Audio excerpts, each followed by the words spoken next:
नमस्कार दोस्तों, आज बताऊंगा कि कैसे आप ITR 3 फाइल करेंगे एफेंडो इनकम का केस है। तो अगर आपकी एफेंडो इनकम है, सैलरी इनकम है, अदर सोर्स इनकम है, इंट्राडे है और शॉर्ट टर्म कैपिटल गेन है, तो कैसे आप ITR 3 फाइल करेंगे और कैसे दिखाएंगे ITR के अंदर, पूरा कंप्लीट प्रोसेस बताने वाला हूँ आपको। तो सबसे पहले क्या कर लेना है आपको, सबसे पहले ई फाइल पे जाना है, ई फाइल इनकम टैक्स रिटर्न पे जाना है और उसके बाद डाउनलोड प्रीफिल डेटा पे जाएंगे। यहाँ से 25-26 सेलेक्ट कर लेंगे, असेसमेंट ईयर, डाउनलोड पे क्लिक करेंगे।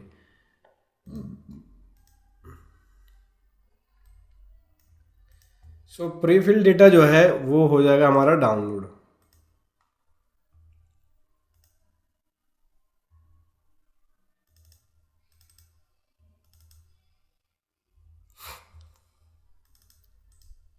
प्रीफिल डेटा को कर लिया सेव, साइट पे आना है, यहाँ से कर लेना है लॉग आउट, देन उसके बाद जाना है आपको डाउनलोडिंग पे। गो टू पेज, डाउनलोड्स पे आ जाओ, यहाँ से ITR 3 एक्सेल यूटिलिटी डाउनलोड कर लेना। देखो ITR 3 बहुत बड़ी होती है और उसको ऑनलाइन प्रिपेयर करना बहुत ही मुश्किल हो जाता है। आप ITR 3 को ऑनलाइन प्रिपेयर नहीं कर पाओगे, बहुत सारे शेड्यूल्स हैं, लगभग 30-40 पेज की ITR है, ठीक है। और पोर्टल पे अगर आप ऑनलाइन बनाओगे तो साइट हैंग हो जाती है, फॉर्म दोबारा से भरना पड़ जाता है, कभी साइट नहीं चलती है, तो बहुत सारे इश्यूज आते हैं। ऑफलाइन के अंदर बहुत स्मूथली और इजीली बना पाओगे आप, ठीक है। तो करना क्या है, सबसे पहले मैं आपको इनकम की डिटेल्स दिखा देता हूँ, कहाँ कहाँ पे और कैसे कैसे है मेरे पास इनकम, ठीक है। तो मैं आपको दिखाता हूँ, ये है मेरे पास एम स्टॉक की रिपोर्ट, ठीक है। एम स्टॉक में मेरे पास इक्विटी है, यानी शॉर्ट टर्म कैपिटल गेन है, जो कि लॉस आया है मेरे पास 1 लाख रुपए का, 1,08,584 का लॉस है शॉर्ट टर्म कैपिटल गेन से। उसके बाद इंट्राडे है, इंट्राडे के अंदर भी लॉस है, लगभग 85,000 का लॉस है। इसके बाद बात करें, यहाँ पे है एफेंडो, फ्यूचर एंड ऑप्शन ट्रेडिंग किया है, जिसके अंदर फ्यूचर एंड ऑप्शन ट्रेडिंग में भी मेरे पास लॉस है 2,33,000 का, ये एक्सपेंसेस है, ठीक है। तो ये तो डिटेल्स है इनकम की। इसके अलावा सैलरी इनकम का मैं एग्जांपल दूंगा कि कैसे सैलरी इनकम की डिटेल डालेंगे ITR 3 में, ठीक है। ये एक्चुअल डाटा है, सैलरी इनकम का एक एग्जांपल होगा, क्योंकि कई लोग सैलरी पर्सन जो है एफेंडो, फ्यूचर ऑप्शन, इंट्राडे ये सब करते हैं, ये आज की डेट में सब करते हैं ज़्यादातर। मतलब मैं तो क्या बताऊं, मेरे पास जितने भी क्लाइंट्स हैं mostly person intraday, F and O, future trading, equity ये सब कर रहे हैं। सैलरी इनकम वाले पार्ट टाइम अर्निंग के लिए या पार्ट टाइम अपना कुछ एक्स्ट्रा एक्टिविटीज़ कर रहे हैं इसके अंदर, ठीक है। तो सैलरी इनकम के साथ बताऊंगा कि कैसे करना होगा, ठीक है। तो सबसे पहले तो ये समझ लो, जो ये एफेंडो है, एफेंडो के इनकम के बारे में समझ लो, इसका बेसिक कंसेप्ट, फंडामेंटल समझ लो क्या है।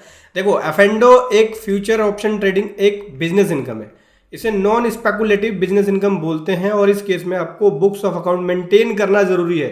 44AA अप्लाई होगा, 44AB अप्लाई होता है ऑडिट का केस। अगर आपकी टर्नओवर क्रॉस हो जाती है 1 करोड़ से ज़्यादा, तो उस केस में ऑडिट है, ठीक है। एफेंडो के केस में, एफेंडो का केस हो या कोई भी केस हो, 1 करोड़ से ऑडिट शुरू हो जाता है। 10 करोड़ की लिमिट आपको तब मिलती है जब आपके कैश की ट्रांजैक्शन बैंक में नहीं होती है। अगर आपने बैंक में पैसा जमा कराया है या बैंक से पैसा निकाला है और वो टर्नओवर का 5% से एक्सीड हो जाता है, तो आपके केस में ऑडिट एप्लीकेबल हो जाएगा। फॉर एग्जांपल के लिए मान के चलिए कि आप अपने बैंक में 10 लाख रुपए जमा कराया और आपकी टर्नओवर एफेंडो के अंदर 1 करोड़ है, तो आप पे ऑडिट एप्लीकेबल हो जाएगा। लेकिन अगर आपने अपने बैंक में 1 रुपया भी जमा नहीं कराया या आपने 2-3 लाख रुपए जमा कराया, देखो 1 करोड़ का 5% कितना होगा, 5 लाख रुपए। तो अगर आपने 5 लाख रुपए से ज़्यादा जमा करा लिया या विड्रॉल कर लिया तो आप पे ऑडिट एप्लीकेबल है।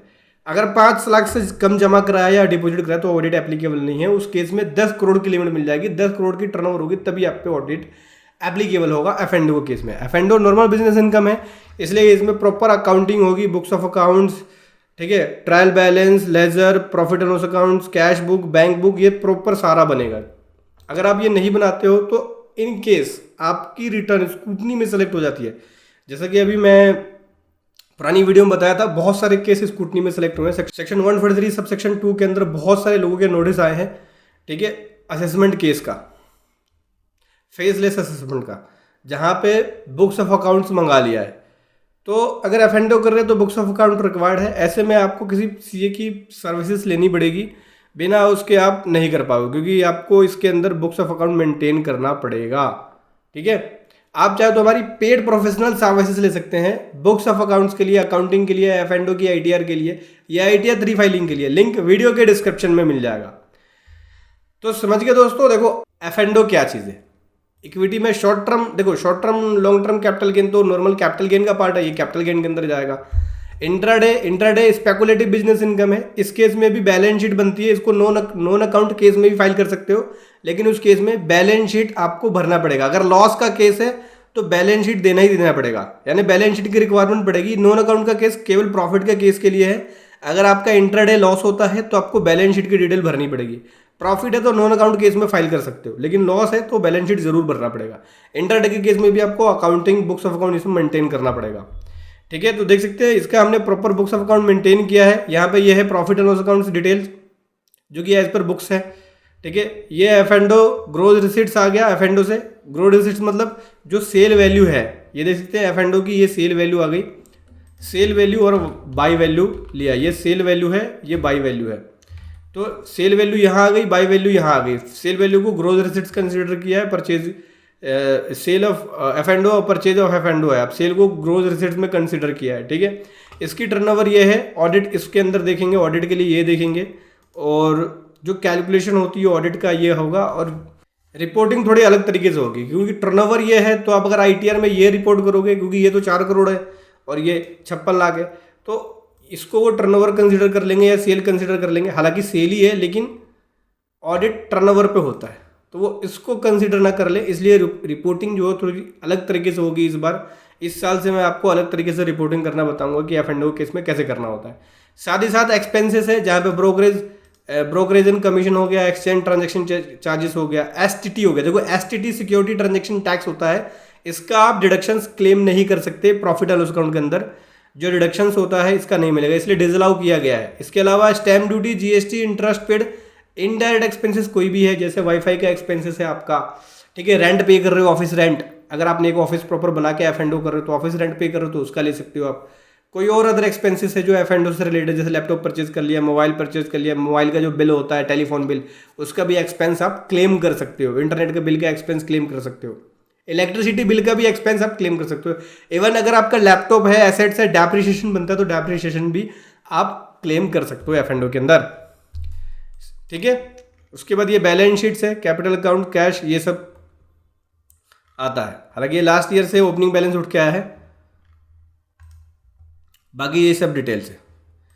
तो चलिए बताता हूँ कैसे भरना होगा। सबसे पहले क्या करेंगे, सबसे पहले मैं यहाँ पे आईटीआर 3 की जो एक्सेल यूटिलिटी है वो कर रहा हूँ ओपन। सो दोस्तों देख सकते हैं ये आईटीआर 3 की एक्सेल यूटिलिटी ओपन कर लिया। अभी यहाँ पे हमें क्या करना है,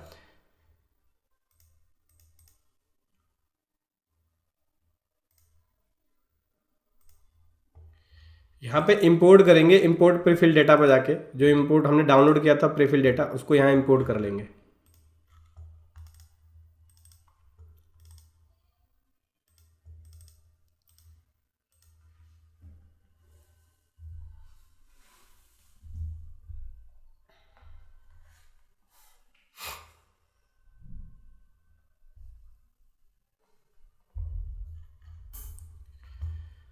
चलो दोस्तों, सक्सेसफुली हमारा इंपोर्ट हो गया प्रीफिल डेटा। सबसे पहले पार्ट ए जर्नल पे आएंगे। पार्ट ए जर्नल में बेसिक डिटेल जाती है, जैसे नाम, फ़ोन नंबर, एड्रेस, ये सब चीज़।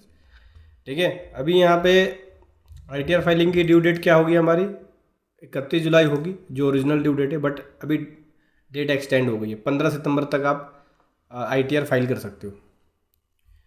नॉन ऑडिट केस में, ऑडिट केस में आईटीआर फाइलिंग की डेट 31 अक्टूबर होती है। ऑडिट तो 30 सितंबर तक जाएगा, लेकिन ऑडिटेड आईटीआर फाइल होगी 31 अक्टूबर तक। अभी यहाँ पे आगे बढ़ते हैं। रेजिडेंशियल स्टेटस की कंडीशन को बोल रहा है, तो मैं 182 दिन या उससे ज़्यादा इंडिया में रहा हूँ, पहले ऑप्शन को ले रहे हैं।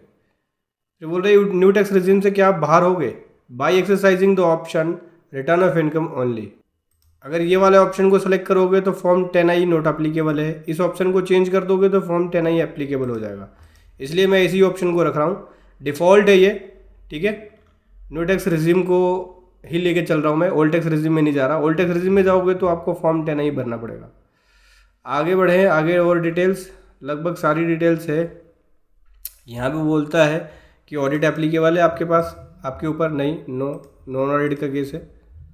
उसके अलावा बाकी सब ठीक है। इसको आपको क्या करना है, वैलिडेट कर लेंगे। चलिए वैलिडेट कर लेते हैं। देखिए पार्ट ए जर्नल ओके हो गया, कोई भी फ़र्क नहीं है। आगे बढ़ते हैं नेचर ऑफ बिजनेस के बारे में। नेचर ऑफ बिजनेस में मैंने यहाँ पे पिछले साल जो भरा था सेम वही उठ के आ गया। नेचर ऑफ बिजनेस मेरा ठीक है, ये नेचर ऑफ बिजनेस ठीक है। आगे बढ़ेंगे, पार्ट ए बी एस यानी बैलेंस शीट की डिटेल जाएगी। बैलेंस शीट हमने बना रखा है, ये देख सकते हैं बैलेंस शीट है। तो कैपिटल अकाउंट है 7/14/512, ये प्रोप्राइटर कैपिटल अकाउंट हो जाएगा 7/14/512 ठीक है। इसके अलावा लाइबिलिटी में और भी कुछ नहीं है। अब डेटर की बात, एसेट्स की बात करें तो एसेट्स में सबसे पहले कैश इन हैंड है 253,198। तो यहाँ से आ जाते हैं हम cash in hand. Cash in hand कितना है भाई, करंट एसेट्स का पार्ट बनेगा, stock finish goods cash in hand, ये रहा कितना है 253,198, 253,198 ठीक है। अगर आपकी कोई और एसेट्स होती है जैसे फिक्स एसेट्स हो गया या एडवांस टू सप्लायर हो गया, अगर फिक्स एसेट्स रखेंगे तो डेप्रिसिएशन का चार्ट भी बनाना पड़ेगा। अंडर सेक्शन 32 के अकॉर्डिंग डेप्रिसिएशन चार्ट बनता है जो कि इनकम टैक्स एक्ट के अकॉर्डिंग बनता है। तो अगर आप फिक्स एसेट दिखाते हो जैसे लैपटॉप या और कोई एसेट्स तो उसमें डेप्रिसिएशन भी कैलकुलेट होगा। आगे बढ़ेंगे, बैलेंस विद बैंक जीरो है हमारा यहाँ पे। अदर एसेट्स में है, other assets, other current assets देख लेते हैं ऑप्शन है कि नहीं। ये रहा अदर करंट एसेट्स, कितना है 461,314, 461,314 ये अदर करंट एसेट्स की डिटेल ले लिया। तो total assets and liability equal है मेरी, ये देखते हैं 7/14/512 हो गया, ऊपर भी 7/14 देखो सोर्स ऑफ फंड 7/14/512। और यहाँ देख सकते हैं total current assets loan and advance, यहाँ बताता है ये टोटल एप्लीकेशन ऑफ फंड 7/14/512। तो ओके, बैलेंस शीट की एसेट और लाइबिलिटी मेरी ओके। अभी क्या करेंगे, इसको कर देंगे वैलिडेट। वैलिडेट करने के बाद आगे बढ़ेंगे। मैन्युफैक्चरिंग अकाउंट एप्लीकेबल नहीं है हमारे लिए, वैलिडेट करेंगे। आगे बढ़ेंगे, ट्रेडिंग अकाउंट, ट्रेडिंग अकाउंट हमारे लिए एप्लीकेबल है। अभी ट्रेडिंग अकाउंट में मोस्ट इंपॉर्टेंट जो यहाँ पे समझना है आपको, समझना, देखो ऊपर ट्रेडिंग है, नीचे हमारा प्रॉफिट एंड लॉस है। तो ऊपर ट्रेडिंग में gross receipt from F and O, from intraday, और ये परचेज वैल्यू होगी एफ एंड ओ की, परचेज वैल्यू इंट्राडे की। यहाँ से हमारा ग्रोस लॉस निकला है, जो ये लॉस निकला है ना ग्रोस लॉस, अगर आप इसको रिपोर्ट करोगे तो इसके बेस पे ऑडिट कैलकुलेट होगा और यही आपकी सेल भी मानी जाएगी। हालांकि टर्नओवर ये है तो इसको रिपोर्ट नहीं कर सकते। टर्नओवर ये रिपोर्ट करोगे तो आपको लॉस निकालना बहुत मुश्किल हो जाएगा, परचेज वैल्यू भी आइडेंटिफाई करना बहुत मुश्किल हो जाएगा। तो हम क्या करेंगे, यहाँ पे मैं आपको दिखाता हूँ। ट्रेडिंग अकाउंट के अंदर परचेज आ गया, डायरेक्ट एक्सपेंस आ गया, अदर डायरेक्ट एक्सपेंस आ गया। तो अदर डायरेक्ट एक्सपेंस में मैं लिखूंगा, यहाँ लिखूंगा gross loss from F N O और इंट्रा डे। तो इंट्रा डे और एफ एन ओ का जो लॉस है वो यहाँ पे हम लोग डिक्लेयर कर रहे हैं 318,892। प्रॉफिट होता तो फिर ये इनकम में रिपोर्ट होता, लॉस है इसलिए एक्सपेंस में रिपोर्ट कर रहे हैं, ठीक है। तो ये लॉस चला गया हमारे एक्सपेंस के अंदर, ये जितना गया टोटल हमारा देख सकते हैं, ये ग्रॉस लॉस बन जाएगा। ये भी नेगेटिव में आ गया, हमारा भी यहाँ पे नेगेटिव में लॉस के अंदर है। ये भी नेगेटिव आने का मतलब हो जाता है लॉस, लॉस हो गया। अभी इसको कर देंगे वैलिडेट और अभी चलेंगे प्रॉफिट एंड लॉस अकाउंट में। यहाँ पे हमारे लॉस में कुछ कम एक्सपेंसेस है, जैसे ये 3 एक्सपेंस है, ब्रोकरेज, ये एक्सपेंसेस की डिटेल हम देंगे यहाँ पे। और ये एक्सपेंसेस मैं यहाँ पे अदर एक्सपेंस में दिखाने वाला हूँ, ये अदर एक्सपेंसेस, ठीक है। ये रहा, सबसे पहले है यहाँ पे ब्रोकरेज और कमीशन।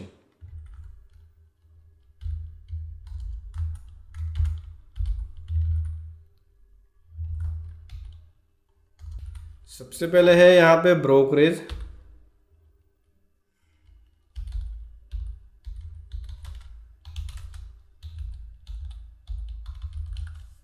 ब्रोकरेज एंड कमीशन है, और ये है अपना 3665 का। उसके बाद है एक्सचेंज ट्रांजैक्शन चार्जेस,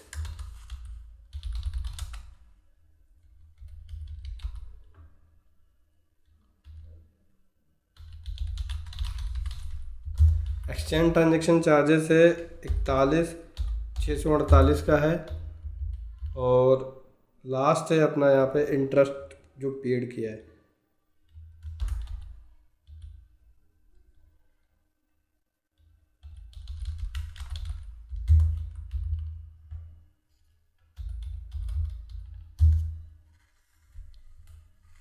ठीक है, ये इंटरेस्ट पेड किया है, इंटरेस्ट पेड का भी मिल जाएगा।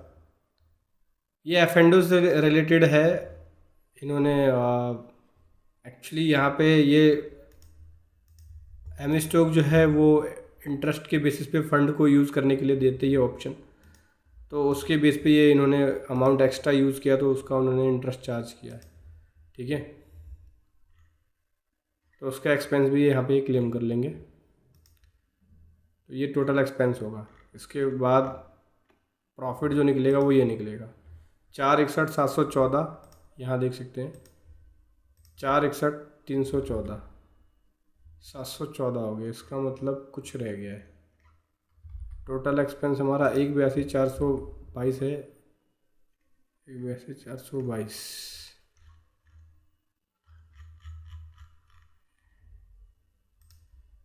1,82,822 हो गया।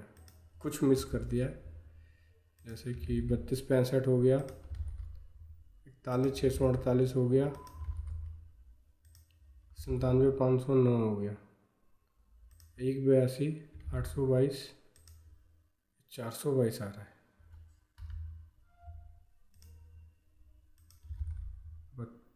32,65 की जगह पे 36,65 हो गया, 32,65 कर देंगे आप।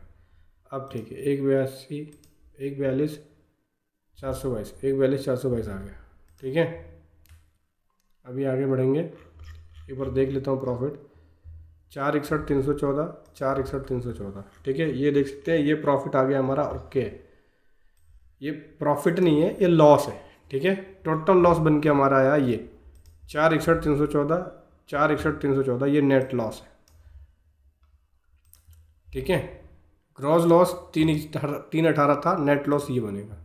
ये लॉस हमारा कैरी फॉरवर्ड हो जाएगा। फ्यूचर एंड ऑप्शन ट्रेडिंग में आप कितने साल तक लॉस कैरी फॉरवर्ड कर सकते हो, या इंट्राडे में कितने साल तक कर सकते हो लॉस कैरी फॉरवर्ड?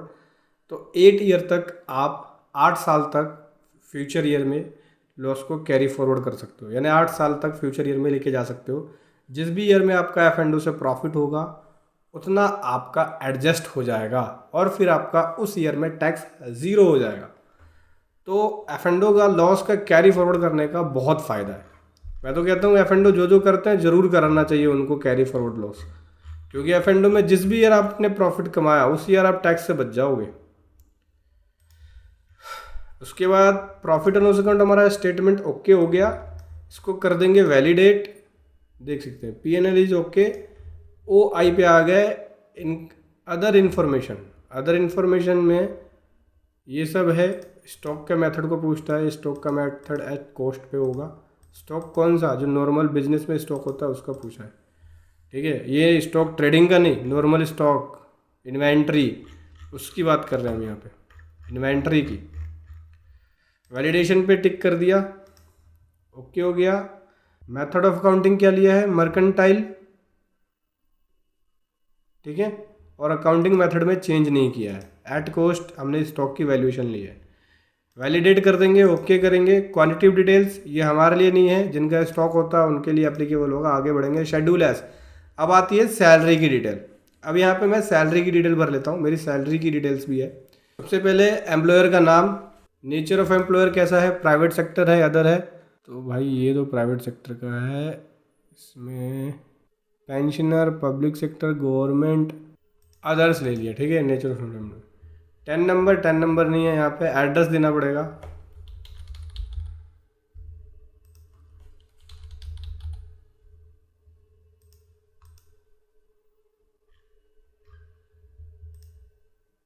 एड्रेस की बात करें,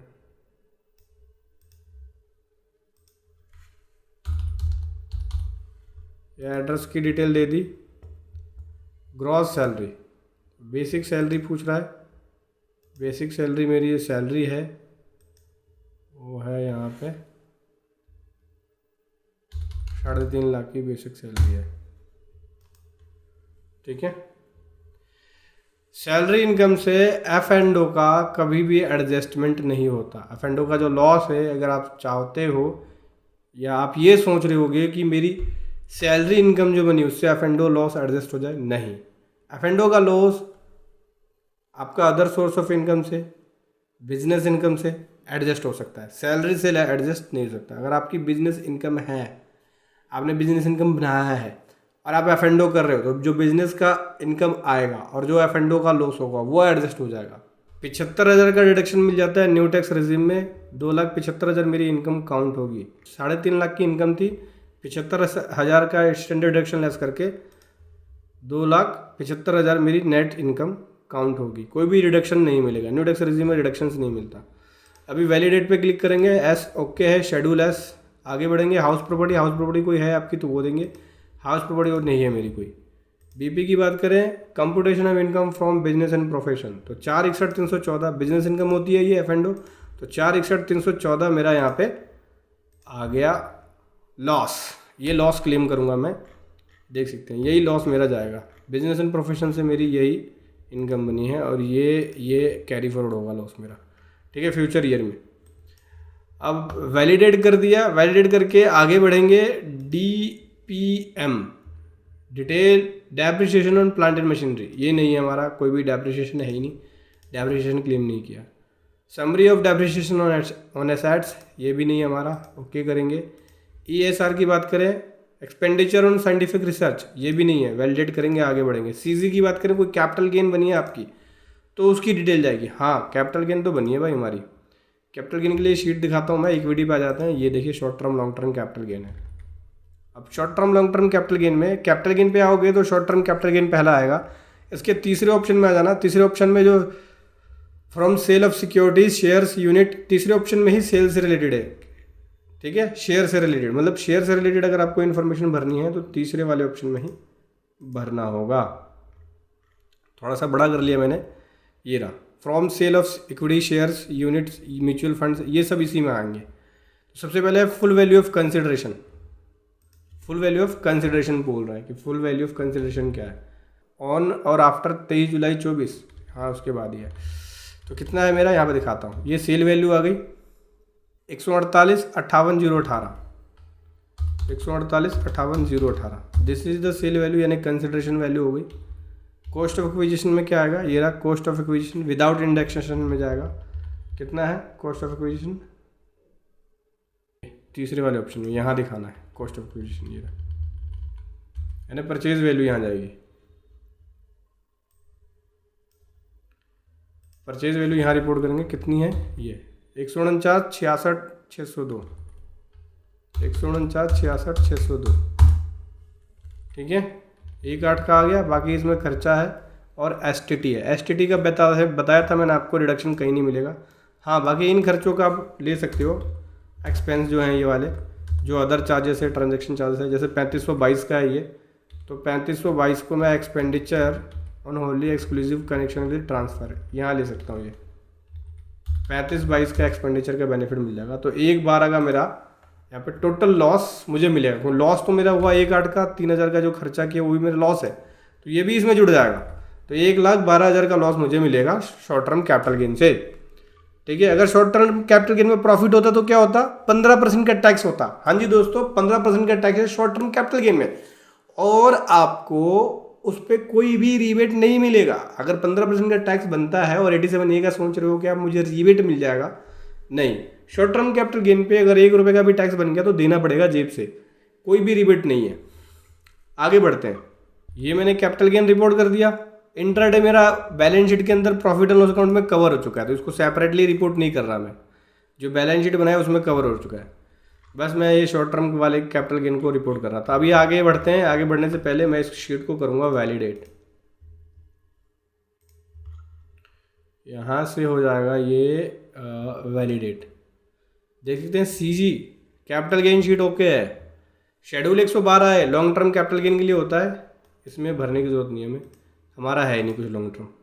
अगर आपका कोई लॉन्ग टर्म होता है तो लॉन्ग टर्म भरना पड़ेगा। मैं आपको बता देता हूँ लॉन्ग टर्म में क्या रहेगा। सेम चीज़ें हैं। लॉन्ग टर्म में यहाँ पे आपको शेयर की डिटेल देनी पड़ेगी। शेयर को एसेट्स वाइज यहाँ पे डिटेल देनी पड़ेगी कि नंबर ऑफ शेयर्स कितना था, कितनी इक्विटी थी, कितनी क्वांटिटी थी, कितना एक्विजिशन है, मार्केट वैल्यू क्या है। तो एक एक डिटेल आपको long term capital gain case में भरनी पड़ेगी। वैलिडेट पे क्लिक किया, आगे बढ़ जाते हैं। शेड्यूल 115 AD नॉन रेजिडेंट के लिए है, हमारे लिए एप्लीकेबल नहीं है। वैलिडेट करेंगे, आगे बढ़ेंगे। OS की बात करें तो इनकम फ्रॉम अदर सोर्स से इनकम यहाँ दिखानी है। तो डिविडेंड इनकम ऑलरेडी मेरी आ रही है जो कि AIS से उठ के आ गई। और उसके बाद बात करें तो ये मेरी बैंक इंटरेस्ट इनकम 407 रुपये का है। टोटल मिला के 52,418 मेरी अदर सोर्स से इनकम है जो कि ऑटोमेटिक उठ के आ गई है। कुछ नहीं करना है, वैलिडेट करना है, आगे बढ़ना है। Detail of income set of after current year losses, current year के लॉस को सेट ऑफ करके इनकम कितनी बनी देख सकते हैं। ये लॉस हमारी रह गई, रिमेनिंग लॉस 275 यहाँ आ गया, 275 यहाँ आ गया। ये लॉस हमारा कैरी फॉरवर्ड हो जाएगा। क्या एडजस्ट हो गया इसमें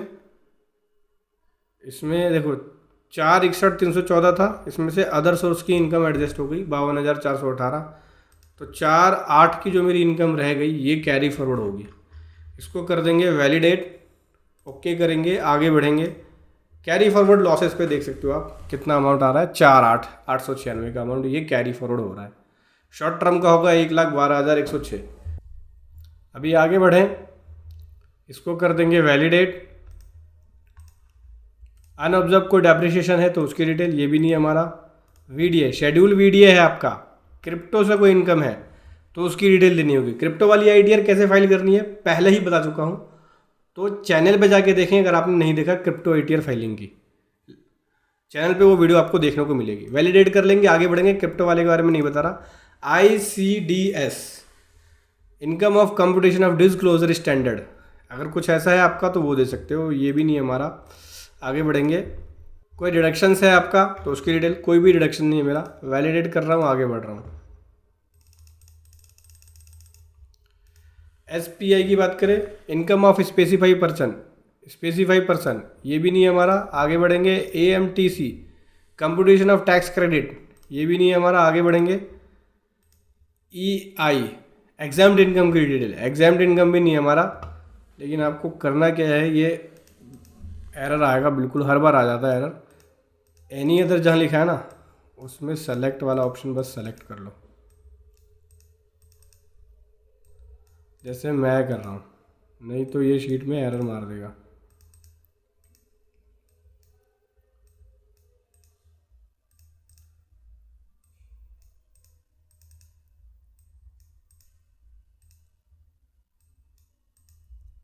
ये सेलेक्ट कर लिया, सेलेक्ट वाला ऑप्शन। अभी क्या करना है, वैलिडेट करना है। वैलिडेट करके आगे बढ़ेंगे। PTI की बात करें, पास थ्रू इनकम, अगर पास थ्रू इनकम हो तो उसकी डिटेल। पास थ्रू इनकम कोई भी नहीं है, ओके करेंगे, वैलिडेट, आगे बढ़ेंगे।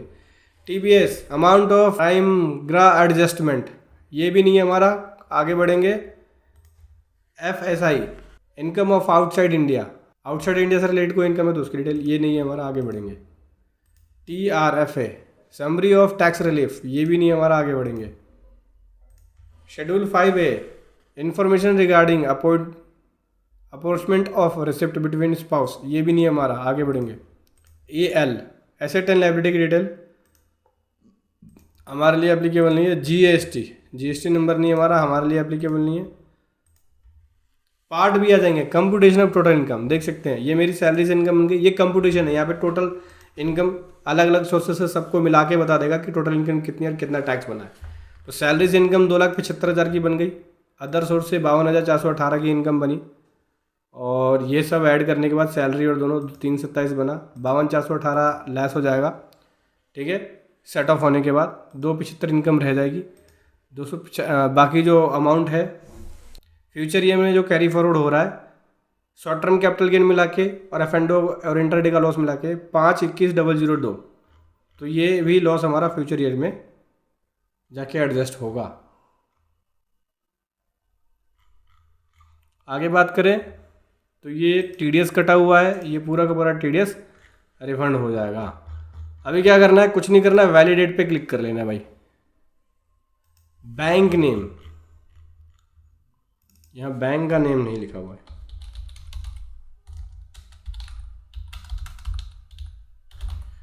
ये बैंक नेम लिख दिया और कर देंगे वैलिडेट। शीट ओके है, आगे बढ़ेंगे। IT advance tax, self assessment tax, कुछ भी पे किया आपने उसकी डिटेल। ई शॉप हमारे पे एप्लीकेबल नहीं है, ओके करेंगे, आगे बढ़ेंगे। टीडीएस, जो आपका टीडीएस कटा होगा उसकी डिटेल आपको यहाँ देखने को मिलेगी। ये हटा दो, इसमें कोई भी टीडीएस नहीं है। बस टोटल टीडीएस हमारा ये है और इसको करेंगे वैलिडेट। देख सकते हैं ये ओके है शीट। वेरिफिकेशन पे बेसिक डिटेल्स होती है, प्लेस यहाँ लिख दोगे, इसको कर दिया वैलिडेट। अब हमारी शीट ओके हो गई, कुछ नहीं करना। यहाँ से आपको चलना है होम पे, पार्ट जनरल पे आ जाओगे, कैलकुलेट टैक्स पे क्लिक करोगे।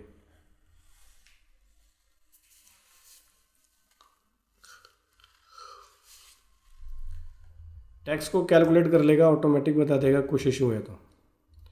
ये हमारे लिए एप्लीकेबल नहीं है, ज़ीरो कर दो यार इसमें।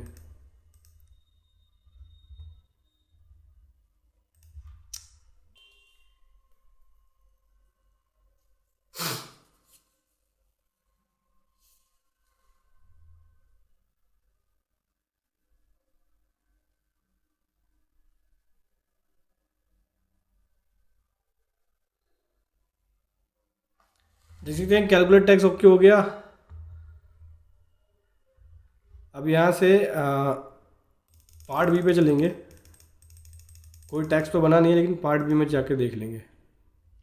देख सकते हैं कोई भी टैक्स नहीं बना है, टैक्स ज़ीरो है। लॉस तो टैक्स बनेगा क्या, इतना अमाउंट हमारा रिफंड हो जाएगा 4500 रुपये का। अभी कुछ नहीं करना, सीधा होम पे जाना है, पार्ट जनरल पे जाना है, जनरेट जियोसन पे क्लिक करना है। जियोसन फाइल जनरेट हो जाएगी, थोड़ा सा टाइम लगेगी। देखते हैं ये कह रहा है कि यहाँ से आपको सेव पे क्लिक करके जियोसन फाइल सेव कर लेना है। सेव पे क्लिक करेंगे, थोड़ा सा टाइम लेगा।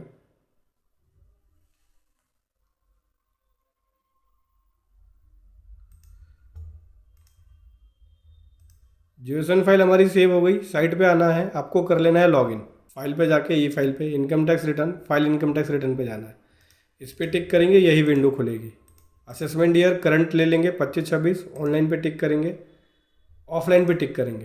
फिर यहाँ से सेलेक्ट करेंगे ओरिजिनल आईटीआर फाइल कर रहा हूँ, ऑडिटेड नहीं है, नो। यहाँ से सेलेक्ट करेंगे ITR 3। अब आपको कंटिन्यू करना है। फिर जो जियोसन फाइल जनरेट हुई है वो अटैच कर देना है, फिर उसके बाद इसको फाइल कर देना है। तो मैं एक प्रोसेस बता रहा हूँ आपको, फाइल करके नहीं दिखा रहा, ठीक है। तो ऐसे आपको ITR 3 फाइल करनी है। वीडियो कैसी लगी ज़रूर बताओ। Thank you so much. जय हिंद, वंदे मातरम।